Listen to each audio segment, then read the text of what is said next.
इस वक्त हम मौजूद हैं रामलीला मैदान के ठीक बाहर। यहाँ पर बड़ी संख्या में सुबह से ही तमाम कांग्रेस के कार्यकर्ता देश के अलग अलग हिस्सों से इकट्ठा हो रहे हैं। आज महारैली का आयोजन किया गया है कांग्रेस की तरफ से, जहाँ पर एसआईआर यानी कि जो कांग्रेस मुद्दा उठा रही है, वोट चोर गद्दी छोड़, यह स्लोगन दिया गया है। और इसी नारे के साथ तमाम जो कांग्रेस के कार्यकर्ता हैं वो पहुंच रहे हैं देश के अलग अलग हिस्सों से।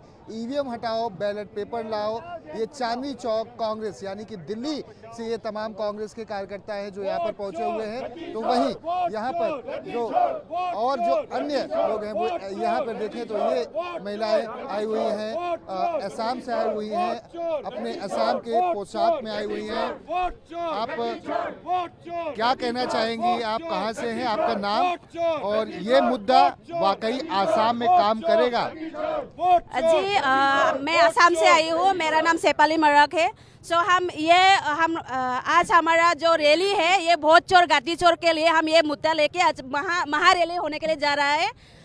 हमारे असम में जो सीएम है हिमंत बिस्वा शर्मा, ये भारत में एक नंबर जो भ्रष्टाचार चल रहा है, तो हम चाहते हैं कि हमारा असम में तो ये असम में पहुंचना चाहिए, ये मैसेज हो।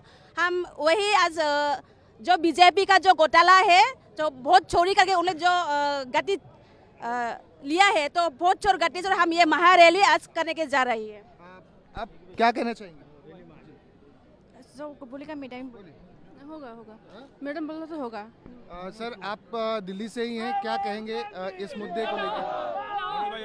मैं तो ये कहना चाहता हूं आपसे, जो ये है जो बैलेट पेपर से इलेक्शन होना चाहिए, ईवीएम से इलेक्शन नहीं होना चाहिए।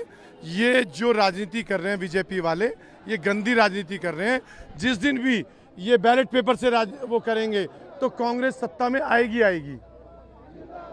ये देख सकते हैं बड़ी संख्या में यहाँ पर अलग अलग स्लोगन लेकर लोग पहुँच रहे हैं। केशव महतो के समर्थक है यहाँ पर जो पहुँचे हुए हैं, जो कांग्रेस का स्लोगन लेकर, पार्टी के झंडे को लेकर यहाँ पर। हरियाणा की बात कहना चाहता हूँ। मैं हरियाणा अंबाला कैंट से हूँ। ये लोग जो कह रहे हैं ना ईवीएम हटाओ और ठप्पे वाली वोट लाओ, मैं उनका पुराना हिस्ट्री बताना चाहता हूँ। इन्हीं बीजेपी वाले छोटा बताइए। छोटा ही बताऊंगा। ये क्या करते हैं, इनका पोलिंग एजेंट जाता है अंदर, वो जो पहली पर्ची होती है वो खाली लेके बाहर आता है, और जो चुनाव पार्टी होती है उससे मोहर ले लेते हैं और स्टैम्प पैड ले लेते हैं, पैसे खिला के, दारू पिला के और मीट खिला के। वो एक जो चेन चलती है, जिनको पैसे दिए होते हैं उनको ठप्पे वाली वोट दी जाती है। वो अंदर डाल के आता है, खाली वोट बाहर लेके आता है, उससे भी कुछ नहीं होने वाला। नहीं, वोट चोर गद्दी छोड़ो, वोट चोर गद्दी छोड़ी है। असर होगा इसका? असर तो लोग जी, हम राजस्थान से आए हैं, बिल्कुल इसका असर होगा। ये जो राजनीति कर रहे हैं वो पूरी धर्म के नाम पर, और इनके पास कुछ नहीं है। वोट चोरी करके इन्होंने जो राजनीति की है, ये षड्यंत्र करे, इनके अलावा इन बीजेपी वालों के पास कुछ नहीं है। हम यही चाहते हैं कि जो भी हो निष्पक्ष चुनाव होना चाहिए, लेकिन कांग्रेस पार्टी को हमें जहाँ भी मिला है वहाँ मतगणना के हिसाब से उनको वोट भी मिले, और वोट भी आंकड़े भी उनके ज़्यादा आते हैं। मगर बताया यह गया है कि जो भी इसमें जनगणना के हिसाब जो सिस्टम बनाया गया है वो इनका गलत है। हमेशा ये पार्टी जो है षड्यंत्र करके खड़ी करके जो राजनीति करी है वो बिल्कुल गलत है। हम यही चाहते हैं निष्पक्ष चुनाव हो तो कांग्रेस की जीत होगी और पूर्ण बहुमत से कांग्रेस की सरकार बनेगी। ये मोदी जो है झूठे वादे करते हैं। 15-15 लाख की बात करते थे, 15 पैसे नहीं डाले किसी की जेब में। हर बात में झूठ ही झूठ है, और पूरे भारत को ही लेके बैठ गया है, सब बेचने में लग रहा है। सब में 100 रुपए महीना कटता था, हाँ, गरीबों के पैसे गैस के सिलेंडर के दाम बढ़ गए, हर चीज में महंगाई इतनी हो गई। और जो बेरोजगार है, पढ़े लिखे, वो घूमते फिरते हैं, इनकी बाहर पार रहे हैं सड़क पे। यहाँ पर तमाम कांग्रेस के कार्यकर्ता इकट्ठा हो रहे हैं।